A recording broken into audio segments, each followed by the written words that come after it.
Hi, sweeties. Today we are talking all about ham, city ham, country ham, which ham is right for you, how to choose it, how to cook it. Let's talk all about it. But first, please like Sweet Savant, subscribe, hit that notification bell, give us a thumbs up. Let's get into it.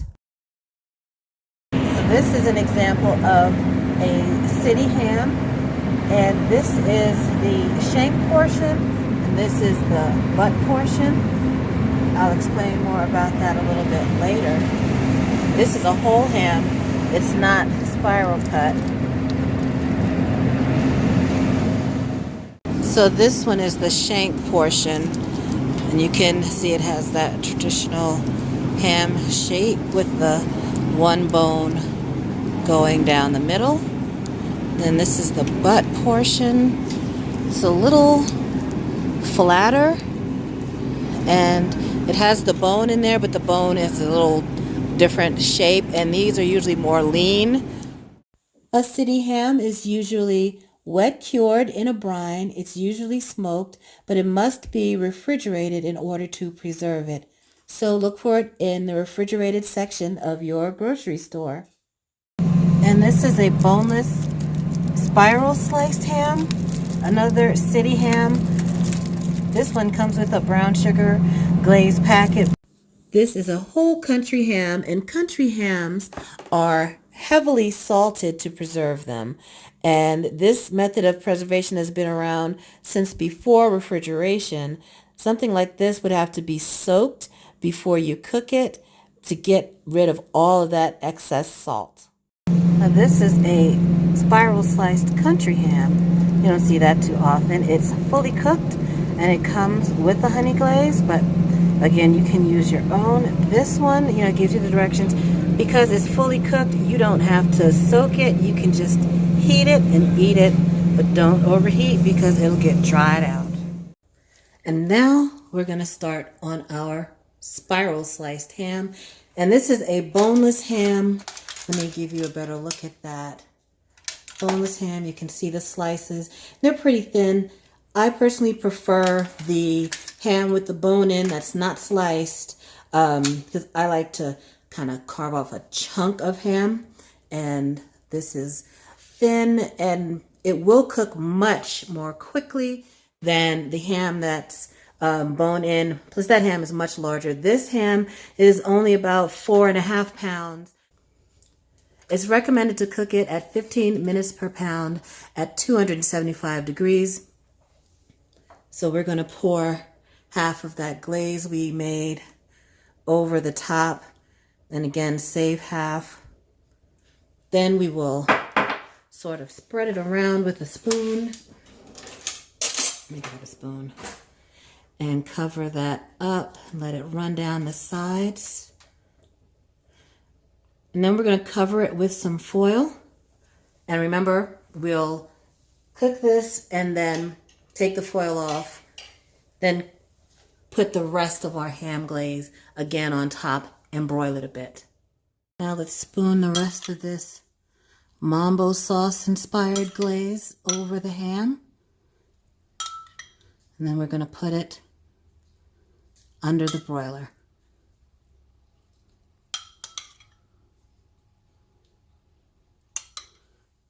All right, that spiral ham is out of the broiler. Look at that. That looks really delicious. So this is the shank portion of the city ham, and you can see that it's wider on this part, narrow on this part. This is where the pig's ankle and leg, the trotter, would come from. Give that tapered shape. The bone runs from there all the way back through here. So just be mindful of that when you carve. It's got some skin and fat on there. And the butt portion of ham that we saw in the grocery store, that would be from this part of the ham on out to like here.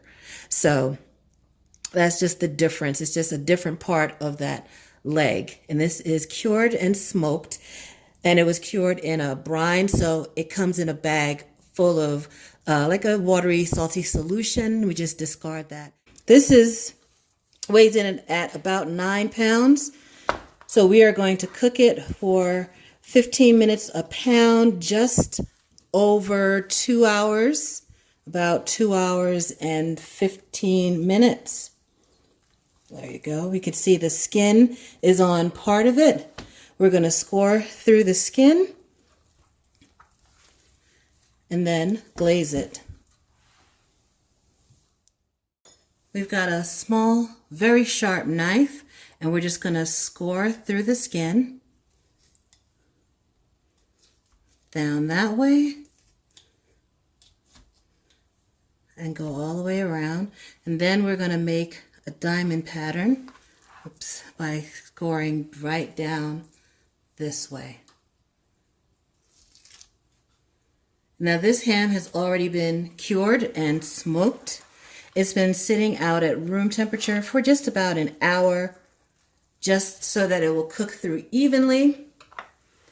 Then we're going to pop it in the oven. All of the directions will be in a link in the description box, including a link to 10 delicious glazes that you can use for your Easter ham.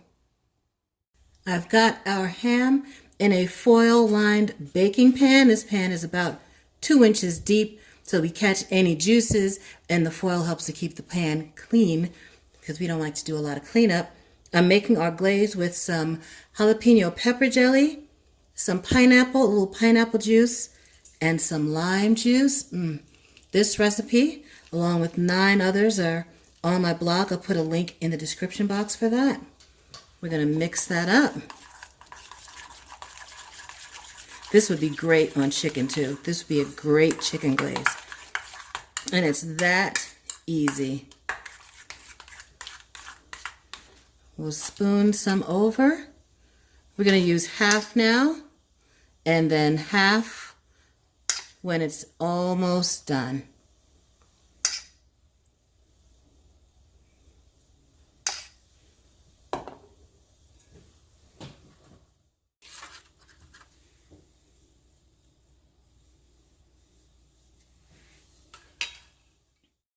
To make sure that the glaze gets all over the ham. We're going to tint that with foil and pop it in the oven.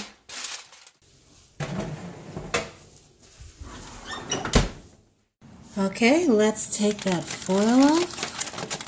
See what we got. Ham is out of the oven. We're going to spoon some more glaze, brush it all around, and put it underneath the broiler. Look at that. That is going to be delicious. Can't wait. The ham is out of the oven. It is steaming hot, glazed with that hot pepper jelly, studded with pineapples, a little squeeze of lime for some zestiness. Oh yeah, that's going to be good. That is it, sweeties, your Easter ham. It's ready to slice and serve. Let everybody know this one is a little spicy, but I've got a whole bunch of other glazes, some spicy, some not. There is guaranteed the one to be on the blog that you're going to love. The link will be in the description box. Check it out. I hope you enjoyed this tutorial all about ham, and I hope you have a wonderful holiday.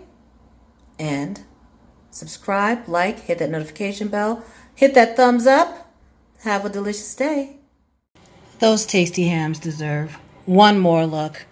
Spiral sliced, scored and glazed. Oh man, it's going to be good eating around here. I want to tell you, get those recipes and have a delicious day.